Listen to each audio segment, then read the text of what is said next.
In addition to the 3 new Samsung Galaxy S10s announced today, we also had a teaser of a special edition Samsung Galaxy S10, and that is the S10 5G. What's up guys, Saf here on SuperSaf TV, and I was lucky enough to get some early hands-on with this 5G edition.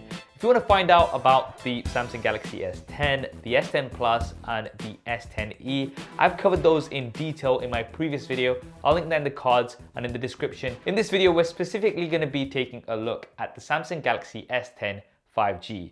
So firstly, as the name suggests, this version is going to support 5G, which is going to give you some crazy fast speeds. It's powered by the Qualcomm Snapdragon 855 processor, with some additional chips, including the X50 modem, and that's what enables the 5G technology. We're not sure if Samsung is going to have an Exynos variant of this 5G model at a later time, but for now we know that it will be the 855 with these additional chips. Now, of course, Samsung could have just added these chips to something like the S10 Plus and had an S10 Plus 5G version, but this version is quite unique, and that's because it has a larger display compared to the other S10s, a 6.7-inch display. It's got wide Quad HD Plus resolution with dynamic AMOLED technology. The display looks absolutely beautiful, especially at that size. Colors are vibrant, blacks are deep, viewing angles are absolutely great too. Now, 6.7 inches sounds very large, and that is because it is pretty large for a smartphone display, but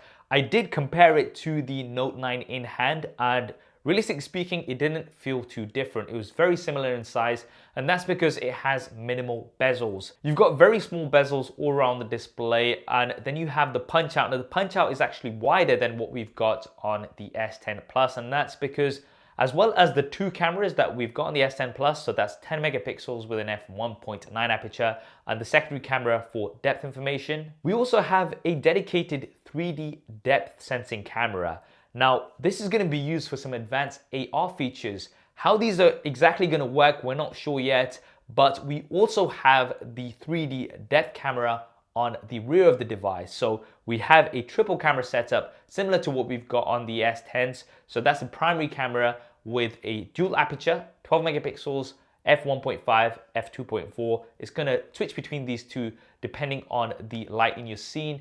You've got a telephoto camera, which is going to give you 2 times optical zoom. That's also at 12 megapixels. And you have a 16 megapixel ultra wide camera, and that's got an f2.2 aperture. Ultra wide, great to get lots more into your shot. I'm super happy that the S10s have this. But as mentioned, in addition to that, we have the 3D depth sensing camera. So it looks like Samsung is going to be doing some interesting things with these depth sensing cameras, both at the back as well as the front. Now, there are a lot of features on the 5G model that are the same as the other S10. So we've got Android Pie with One UI. We have an ultrasonic in-display fingerprint sensor, a metal and glass build. So the version I was testing out had a metal frame with curved glass panels on the front and back, as we've seen, but the color was quite unique. It was this sort of blue color, and it gave off a little bit of a rainbow reflection. It was really interesting to see this sort of texture at the back. We've got stereo speakers, one in the earpiece and one bottom firing, and yes, we do have a 3.5mm jack even on the 5G version.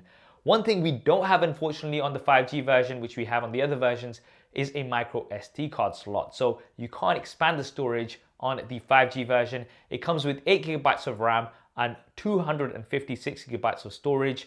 As far as I'm aware, there are no other options, at least not at launch. Now, this may change closer to the time of release. And in terms of the battery, we have a massive 4,500 mAh battery. So that's larger than the S10 Plus, which has a 4,100 mAh battery. And we also have super fast charging. So we have fast charging on the other S10s.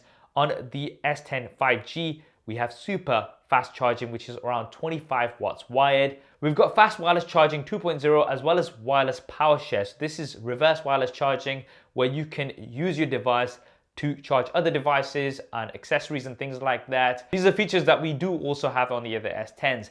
Now, in terms of release, I've been told that we're looking at around summertime. This is when 5G technology would have rolled out a little bit more, and these devices will be ready for sale. I have not been given any information around pricing Considering that the S10 Plus comes in at around £900, that's the starting base model, I'd expect this to be around the £1,100–1,200 mark personally. Again, I'm not 100% sure about this. This is just me guessing. Once we've got more pricing and availability information, I'll be dropping that in the description below. So that's everything we know about the Samsung Galaxy S10 5G so far. We've only had a brief look, but it looks very, very exciting. What do you guys think of it? Definitely drop me a comment below and let me know your thoughts. I hope you enjoyed this video and found it useful. If you did, then do hit that thumbs up button for me. It really does help me out. And if you haven't already, then be sure to subscribe and switch on notifications. We've got lots more Samsung Galaxy S10 content coming up on here. Thanks for watching. This is Saf on SuperSaf TV. I'll see you next time.